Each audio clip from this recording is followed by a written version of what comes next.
LeBron and the Lakers looking to become just the sixth team in NBA history to win a first-round series as a 7 seed over a 2 seed, trying to eliminate the Grizzlies tonight on the road in Memphis. That is at 7:30 Eastern on TNT. And let's go live to Memphis right now and welcome in Allie LaForest. Allie, how about we just start with a health update all around on LeBron, Anthony Davis, and Ja Morant. What you got for us? I have good news to report. Great to be with you. LeBron James, his foot, he's playing through it. He told Coach Ham, I'm ready to go. Let's rock and roll. Anthony Davis in the film session this morning with Coach gave him 2 thumbs up. Says, my hip's feeling fine. My foot is feeling fine. Ja is dealing with the bruise. They taped it up. They also put some tape around his wrist to give him some additional support. He told Coach Jenkins that he's fine. So it's a pain tolerance issue for all 3 of them at this point. They're ready to go. They're locked in. They understand the sense of urgency. You know this Memphis team is the best in the NBA on their home court. And the sense of urgency for the Lakers comes from the fact that LeBron's 38 years old. He just played 45 minutes, and they'd like some extra rest in between these 2 series. So there's different sense of urgency on both sides, but everybody is going to play through the injuries. Well, that's good news even for us fans that we get to see all these guys on the floor. And speaking of that, you just mentioned with the Lakers up 3-1. Expand a little bit more on the sense of urgency and what you're hearing from Los Angeles and those guys tonight.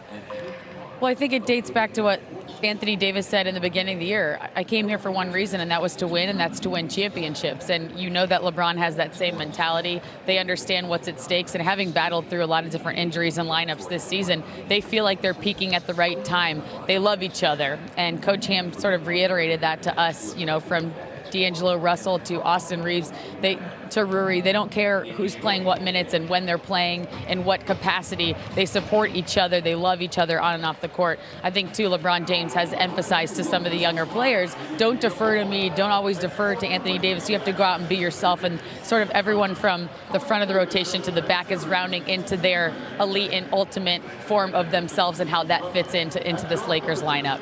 Quite the message from LeBron. Interesting stuff, Allie. We certainly appreciate you joining us tonight. Have a great call, okay?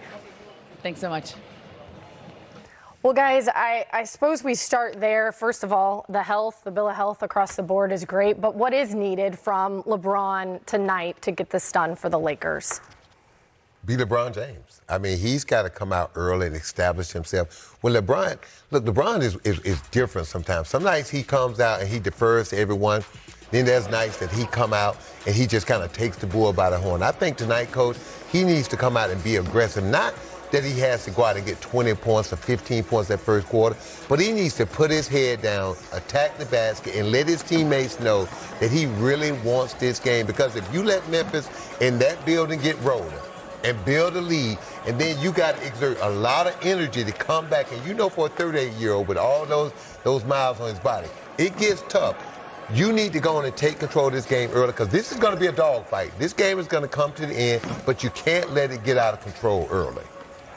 Yeah, I think the biggest weapon that the Lakers have had in this entire series is they've had big contributions from a number of guys. In Game 1, it was Austin Reeves and Rui Hachimura. Last game, we saw D'Angelo Russell really get going in the fourth quarter with those 3 threes. Yeah. What they need tonight, they need Anthony Davis. Yeah. They really need Anthony Davis to have a big monster performance. LeBron will pick and choose all game.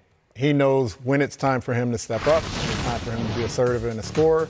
But he needs to get Anthony Davis established early and often, knowing that some of those other guys have already had their moments, their confidence is high. LeBron will fill in the blanks. So can we see a performance from Anthony Davis? Can they establish him early? He's been tremendous as a defender for this Laker team, but they're going to need his offense tonight. On the other side of the ball.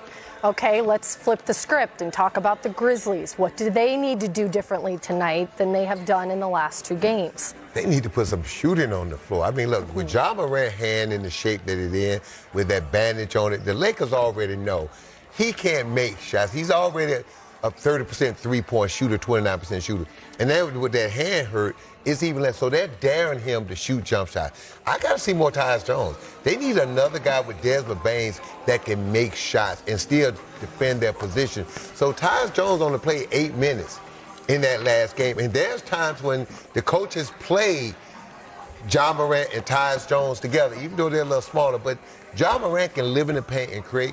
but the Lakers are honing in on Desmond Bain. They're trying not to let him get looks. You got to put more shooting. Maybe see Luke Kennard a little bit, but they got to put some shooting on the floor because the Lakers defense right now is engulfing them, and it's just tough for them to get going. If you're looking at Ja Morant and Desmond Bain, but they need others to get some shots up. Okay, well, it'll certainly be interesting. What you said about them going small was interesting the other night because that was actually fairly productive for them for a stage. I don't know. It's the Lakers, and they're up 3-1 in Memphis. When we come back, we'll talk a little bit more about the Knicks and Cavs on the CarMax pregame show. So, with former Coach of the Year, Sam Mitchell, and now lead Pacers assistant, Lloyd Pierce, I am Kelly Krull, and we have an incredible 4-game night in the NBA, including a doubleheader of playoff hoops for you right here on NBA TV. Coming up later at 9:30 Eastern, the 8-seed Heat will look to eliminate the East number 1 seed Milwaukee Bucks. But coming up, the Knicks, they're 3-1, gentlemen, in front and trying to close out the Cavs.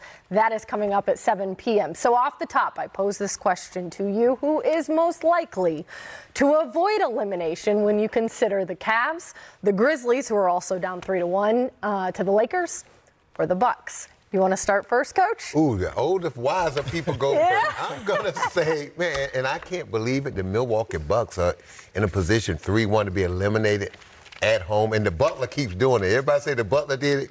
Well, this Jimmy Butler is doing it in the first quarter, and then it's got to be Milwaukee, Coach. When you look at the talent, they've been the best and most dominant team all year. And then you look at their roster, how deep they are. I bet Chris Middleton is still not completely healthy, but you got Drew Holiday, Brook Lopez, and then you got to look at Connaughton and Allen, and then the bench.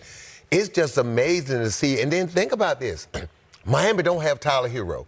Jimmy Butler's doing everything to carry this team offensively and defensively. One guy is beating you, got you down through one, so you got to believe at home with Giannis in his second game back, there is no way they can lose this game. Maybe. Maybe. I love the caveat there. Okay, so, LP, what do you think? Well, I don't disagree, and I think it's Milwaukee. They've had a tough start with Giannis going down in Game 1 and Jimmy Butler playing out of his mind. But I'm going to go with the Cleveland Cavaliers. Okay. I think this is an opportunity to right the wrongs that they've had in the series thus far. And we know it from Game 1. The thing they talked about after Game 1 was the lack of physicality and the ability to rebound against this New York team. And what it's come down to, it's pretty even. Neither of these teams are scoring over 100 points in the series. But the matchup, the advantage has favored New York in all 3 of New York's wins. It's been on the glass. All right, they've won the rebounding battle, they won the offensive rebounding battle, and they won the second chance points battle. So if Cleveland can go home with Allen and with Mobley, and they can do their job on the glass and control the boards, they can win this game and try and create more of a series going back to New York. So you're saying Cleveland don't have enough girth. They got length. They've got length. They don't have girth. And what Wayne and we say all the time, stop bringing me them guys 6'11" that weigh 211, right? Because when the playoffs come and the games slow down and they get physical, man, if you got somebody 6'11", 255, 260 pushed against them smaller guys, it matters. Okay, so there's the formula to stave off elimination tonight. I feel like I should throw in the Memphis Grizzlies just for good measure so that I don't have to choose between these two. But since we're predicting, what about the most likely to clinch on the road tonight? Knicks, Lakers, or Heat? Should I have LP go first this time around? Well, it's the Lakers, and I think this is where LeBron's experience to lead a team, to lead a unit on the road, knowing that they can advance in this series. He's been phenomenal in the series thus far, and he's done it in a different way. He's done it on the glass. He's averaging 13 rebounds per game in the series, which is uncharacteristic for a LeBron James-led team. Normally you're relying on his scoring. Normally you're relying on his facilitating. He's still doing both of those things. But for LeBron to lead this team in rebounding and take this on the road, I think this is the team that's going to advance thus far tonight. Coach, just to be different and to throw a little flavor in there, and I agree with you, you got LeBron with all that experience, but I'm going to go to the Knicks. Think about what the Knicks have done on the road this year. They've been the best team on the road this year, plus at the end of the year and in the playoffs. They went in Cleveland already at the end of the season and beat them without Julius Randle, and then went in the playoffs and beat them again. So if you look at and people talk about inexperience, this is a young Cleveland Cavaliers team, and we don't think about that because they got Donovan Mitchell. But think about all the failures Donovan Mitchell had when he was the man in Utah. So that's got to be in his back of the mind. And then you look at what they're experiencing right now. You look at Jalen Brunson, who's been in the Western Conference Finals. The Knicks are battle-tested. They play this style of basketball to grind it out, tough basketball. And then Quentin Grimes may play tonight, which gives him another fresh body to go out there, a guy that can knock down threes. So I'm going to say the Knicks because they've been one of the better teams